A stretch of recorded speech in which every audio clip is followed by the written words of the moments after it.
సంగారెడ్డి జిల్లా పటాన్చెరు రామచంద్రపురంలో దేశవ్యాప్త సమ్మెలో భాగంగా సిఐటియు నిరసన ర్యాలీ తీసింది.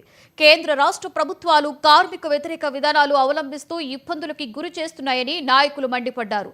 కనీస వేతన చట్టం అమలు చేసి 26,000 కనీస వేతనాన్ని చెల్లించాలని, కేంద్రం ప్రవేశపెట్టిన కార్మిక వ్యతిరేక బిల్లులను వెంటనే నిలిపివేయాలని సిఐటియు డిమాండ్ చేసింది.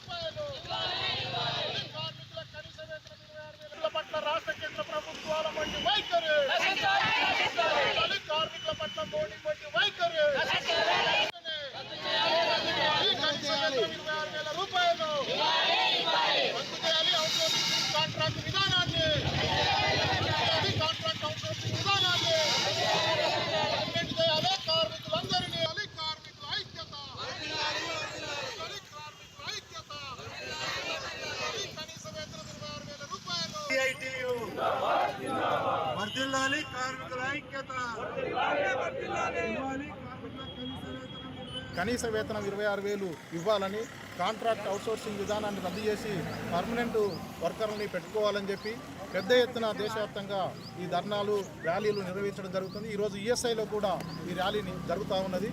ఈఎస్ఐలో ప్రధానంగా ఈరోజు 4 నెలలుగా జీతాలు లేవు. 4 నెలలుగా జీతాలు లేవని అడిగితే అసలు కాంట్రాక్టు రినోలే కాలేదు, మీరు పని ఎట్లా చేస్తున్నారని చెప్పి ఈరోజు డైరెక్టర్ ఆఫీస్లో చెప్తున్నటువంటి పరిస్థితి ఉన్నది. కలెక్టర్ని కలిసాము, ఇక్కడ సూపరింటెండెంట్ కలిసినాము, ఎవరిని కలిసినా జీతాలు వస్తున్నటువంటి పరిస్థితి కూడా లేదు. కాబట్టి ఇక్కడ కూడా కార్మికులందరినీ పర్మనెంట్ చేయాలి, కాంట్రాక్ట్ విధానాన్ని రద్దు చేయాలని చెప్పి సిఐటిగా డిమాండ్ చేస్తూ ఉన్నాం.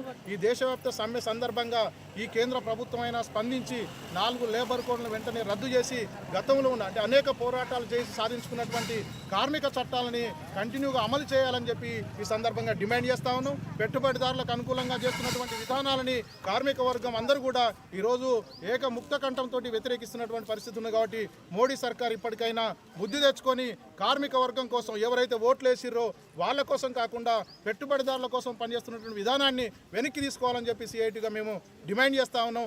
లేదంటే రాబోయే కాలంలో కార్మిక వర్గాన్ని మరింత సంఘటితం చేసి పోరాటాలు చేస్తామని చెప్పి ఈ సందర్భంగా.